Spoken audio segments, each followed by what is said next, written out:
One of the more annoying things that could possibly go wrong is if you have IBS, Irritable Bowel Syndrome. For people who don't really know about that, then good, try to stay that way. For people who do know about it, I'm sure I've already perked up your ears to what I'm about to say. So, Irritable Bowel Syndrome, basically, it's when you want to go to the toilet lots during the day, and it's not for little wee-wees, it's for the stinky ones. And it's horrible because you're either on the toilet or you're wanting to go to the toilet and poop. And it's just horrible. It's just not nice. And what is making you want to feel that way can be a real problem of, you feel like this, you want it to stop, but you don't know where to start. You try all sorts of exclusives, you remove this from your diet, you remove that from the diet, nothing works. And I had this, and I had it for months. I would poop sometimes 7 or 8 times a day, especially in the afternoons. It affected my life. There was no two ways about it. Hi, my name's Pete Robin. I'm from See Your Toes Again, and this is podcast number 16, and it's all about IBS. So this was about 8 years ago, I guess, and it lasted for a wee while, probably lasted for about a year, I suppose. At that stage, I wasn't on low carb. I was just eating as normal. I was in New Zealand at the time because that's where I used to live. And I was working about an hour away from home in an office. And I remember I would go to the toilet to poop probably sometimes between 6 and 8 times a day. I would sneak off to the toilet and take a dump. And then literally by the time I got back to my desk and sat down, I'd do some work. Within 30 minutes, I'd be going, oh, God, I've got, more bowel issues, more movements. I'd try to hold on, and sure enough, I'd have to get up and go to the toilet and sit down and do more. Each time only a bit came out, but each time I had to get it out. It wasn't like I could just hold on to it. So over the time, I did lots of research online. I tried to figure out what the problem was. I tried to figure out all sorts of things. I removed gluten from my diet. That kind of helped and kind of didn't help. I removed milk and lactose from my diet, and that kind of helped and kind of didn't. I stopped drinking white wine and started drinking red wine. I looked into histamines as opposed to antihistamines. I tried all sorts of things and nothing particularly worked, to the extent that I went to the doctor, and the doctor said, well, we can't test you if you've been not eating gluten for a while, so we need you to get back to eating gluten and eating normally. So I had to go back to eating a normal diet, which made things even worse. And to cut a long story short, for example, I used to do judo in New Zealand, the sport judo, and that was on the other side of town. Auckland is a very busy city. And I would jump in my car at, say, 5 p.m. and I would drive across town through peak hour traffic, and I would get to the judo centre at around 6 to 6:30. I used to have a poop before I left the office, and then I'd jump in my car, and by the time I got to the other end, at the other side of town, I would sneak into the hardware store there, which was a big chain superstore, and sneak in and pretend I was looking around the shelves, and then I'd sneak into their toilet and I'd have another poop there. And then I'd get to judo, and I would hope like mad that my bowels were okay while I did my judo training. Sometimes they were, sometimes I remember one time I didn't even bother. I just went to the toilet a couple of times, and I realised with my stomach that I wasn't going to be able to do judo that night. So generally, if I hadn't eaten lunch and stuff, then and that was the other thing. I got to a stage where I wasn't eating a lot because everything I ate seemed to cause a problem. So it really did affect. It affected me as far as how I felt. Of course, I couldn't really feel like I could get any distance away from anywhere. I had to plan my days around where the toilets were. It was just a pain in the neck, and it was a pain in the stomach as well. So anyway, went to the doctor. Eventually, the doctor booked me into the one of the hospitals in Auckland, and I had to get a colonography. Now, that's different from a colonoscopy.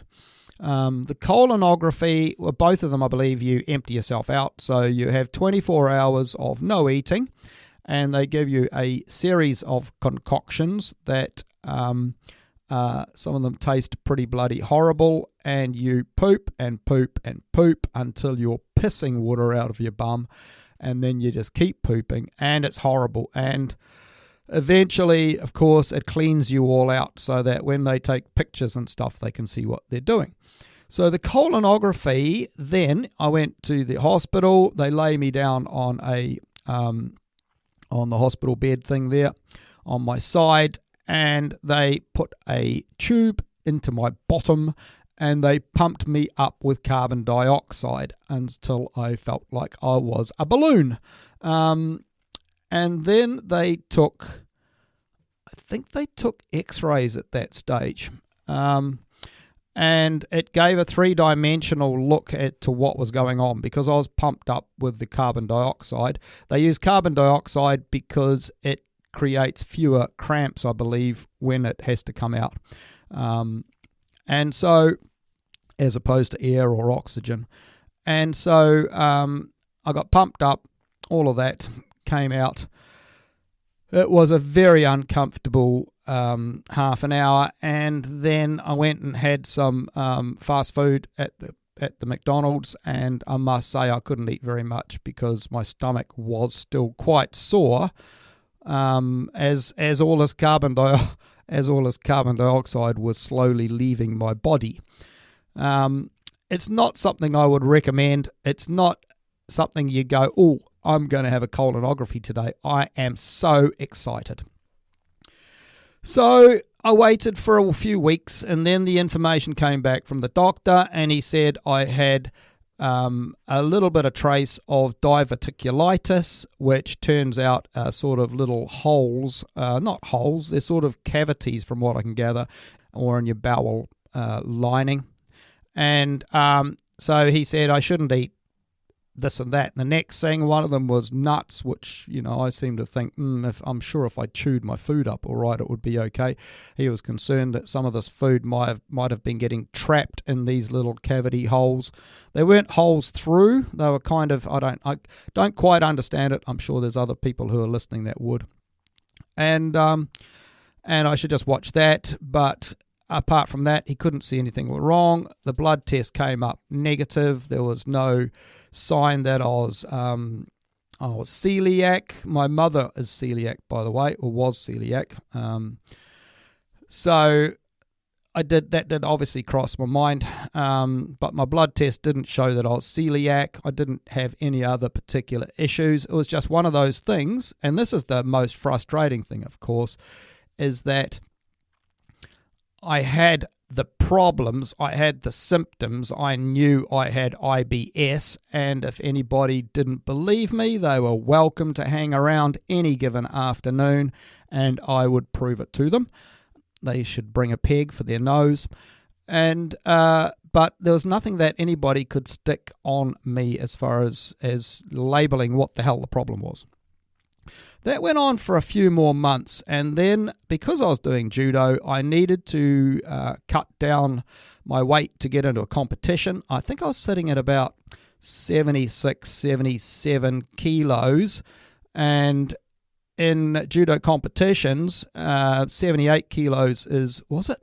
I think it's, if you're above 73, then you end up in the sort of 73 to 80 kilo range. If you can get below 73 kilograms, then you get into that range. So I was up against 80 kilo guys if I stayed at my 76 kilos. So I cut down to below 73 kilos, and I did that by obviously exercising, but which I always did. I do a lot of gym work. I've always done a lot of gym work and other exercise. And judo itself is an extremely physical sport, training which was 2, sometimes 3 days a week. Each one of those would last for normally about an hour and a half. So, and you were going for a lot of that time. And so I've just about lost my train of thought there, That's right. So I was cutting down, and so I stopped eating my carbs, and I got back to my eating my low-carb, high-fat keto diet. Now, that meant instantly that I dropped all of the gluten-y cakes, biscuits, everything else out of my diet. I dropped all of the milk and stuff out of my diet because milk has lactose in it. I always have had milk in my cups of tea and coffee, but that would be it. And I stopped eating potatoes. Here's another one, roasts. If I had a pork roast, which was often on a Sunday, we'd have a chicken roast or a pork shoulder roast, and we'd mix up a bunch of gravy, which had flour in it, or corn flour, but normally flour, and we'd mix that up in the juices to make the gravy, along with some gravy mix, and I could peel the walls off the bedroom 2 hours later with my trumps, with my farts. And that would last all night. I would literally take myself to the toilet, close the door, turn the fan on, and trump. Sometimes I used to go outside to trump, and then I'd have to do lots of circles around the place so that it didn't follow me back in. So the gravy, as it turns out, again, I thought, maybe it's the meat, maybe it's the pork, maybe it's the chicken. It was the gravy, because when I stopped having the gravy, those trumps and the ability to peel wallpaper, they all disappeared. So anyway, I carried on. By turning keto, by turning low carb, I got rid of the potatoes and anything with flour in it. All the root vegetables. It was a good excuse to not have to eat boiled carrots again, or boiled cabbage for that matter. And I didn't eat rice and all that sort of stuff. All the stuff that you don't eat when you're on a low-carb diet. And lo and behold, it's one of those things I've always said, if you stub your toe, it hurts, and it keeps hurting until it gets better. But once it gets better, you forget all about it. If you have anything that's sore or annoying on your body, while it's sore, you can't stop thinking about it. But when it stops being sore, you forget all about it. And I forgot all about my IBS. Within a couple of weeks, it would have been, at the most, 2 weeks. And it was only afterwards, a few weeks later, I thought, hang on, I'm not going to the bog all the time. In fact, it was when I jumped in the car and went off to judo, and I didn't have to call in at the superstore, the hardware superstore, to use their toilet. That was amazing. So the thing was, it wasn't so much that I can say what it was, but what I can say emphatically, and I know I bang on about this low-carb caper, but the low-carb, high-fat changed the IBS forever, and I have not had it back since. So the moral of the story is, if you have IBS, give this a go. Change to keto or low carb, high fat. So you're going to get rid of all of your carbohydrates, which means automatically you're not going to be eating any bread, toast. You're not going to be having cakes and biscuits and all that sort of palaver. You won't be having sweets, lollies and stuff, because of course a lot of those have got and this could be anything. It could be something else, like, for example, in your processed foods, you've got your preservatives, you've got your flavorings, you've got your colorings. Any of those things could have had an effect on me, and it could have been that there was a particular type of flavoring or preservative that was in so many of these foods that was tripping me up. So by getting onto effectively the low carb, high fat, if you're not cheating, if you're not having all sorts of pretend sugars, for example, you're just saying, right, I'm going to eat natural, I'm going to eat lots of meat, lots of dairy, I can have green leafy vegetables. I can have tomatoes, a few fruits and things, lots of fatty stuff, avocados, olive oil, shed loads of olive oil, olives and that. And I think you'll find, as I did, these sorts of problems disappear. It is amazing. Now, on that basis too, there were two other things that really gave me stomach cramps. Now, one of them was, what the hell is it called? MCT oil, which a lot of people like to use for keto because supposedly MCT oil helps you get into ketosis. Now, I am not a big proponent of measuring ketones. I'm not into having ketone strips. A lot of new people, of course, into ketosis, they're desperate to see that they're in ketosis, and it can end in tears. And the MCT oil, which is something that you would, for example, might put into your coffee in the morning to give it more oil, more fat, and this MCT oil would supposedly help you get into ketosis better. All it did to me was give me hellish stomach cramps, and I know it says, just have a little bit until your body gets used to it. I tried that for a while. I have a container of MCT oil in my cupboard, and it's been there for at least 2 years. I think it's been in there for 3 years. I don't have it. I should throw it away. It's pointless. I'm not going to have it again. It's not like I can give it away. I can't give it to the second-hand shop. A half-drunk bottle of MCT oil. And the second one is erythritol, which is one of your artificial sweeteners. Watch out. If you are starting new, a lot of people who start new on these low-carb diets decide that they're going to make all sorts of desserts. I made a cheesecake a few weeks ago, actually. And to make them sweet, you use all sorts of artificial sweeteners. Now, one of them is erythritol. Now, for me, it gave me stomach cramps when I ate the food. But also, as importantly, especially if you have pets, erythritol can be deadly poisonous for dogs. It can put them into anaphylactic shock. So you can imagine if you or one of your kids or somebody thought, I'll treat my dog with this bit of cheesecake. Some dogs are going to go, yum, I love cheesecake. My dog would look at it and go, what the hell is that? But there's a chance it's a bit like chocolate. Dogs don't like chocolate for the same thing. They love chocolate, but it's bad for them. And erythritol is the same. So bear that in mind. I don't use erythritol. I think you can use the likes of stevia. There's a couple of others. I don't use them, so I'm not the person to talk to about that. But I'm sure if you Googled it, you'd find out pretty darn quickly. So the moral of the story is, if you go keto, I would suggest, or low carb, I suggest you do it for about 2 or 3 weeks. You've got to let your body get used to the difference. Make sure you're eating enough fats. Don't skimp on the fats.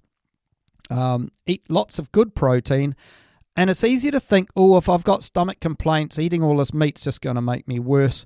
But it's not the meat, it's not the dairy as much as cheese and stuff that's probably causing the problems for you. It's more likely your body's reaction to the carbohydrates, because the human body is not, despite what people would tell you, is not really designed for carbohydrates, and that's why there are so many problems with, and the number of carbs that we eat. Carbohydrates being all of those sugary foods and potatoes and rice and all the stuff that you'd think of as, I need that for my energy. If you're thinking, I need that food for my energy, it's probably full of carbohydrates. That's a good way to think about it. And so when you do switch over to keto, you'll be burning fats instead of carbs. And I think my first podcast or my second podcast tell you all about that. Alternatively, I've got a book. It's called See Your Toes Again. It's available on Amazon. It costs about a little bit less than 10 quid, which is about, I think, a little bit less than $12 US. And it tells you all about, a lot about this sort of stuff as well, and the other problems that can be rectified with a low-carb diet. It's amazing what it can do. And it will also tell you how to do the switch over to low-carb, what foods to eat, what foods to throw away. So you can always get that. See Your Toes Again on Amazon. And Okay, so I hope that's helped. If you have IBS, you're welcome to reply to this. I'm on social media, so on Instagram and Facebook as See Your Toes Again, on X as Keto Pete 2023, because I couldn't change that to the other one. So that's Keto Pete, KETOPETE, and then the number 2023. And I'm on YouTube as well. But you're welcome to DM me or post anything there. Say hello and tell me your story if you want. Anyway, have a good day. I hope to see you again. Well, I won't see you. I hope to hear from you again shortly. All right. Thank you. Bye-bye.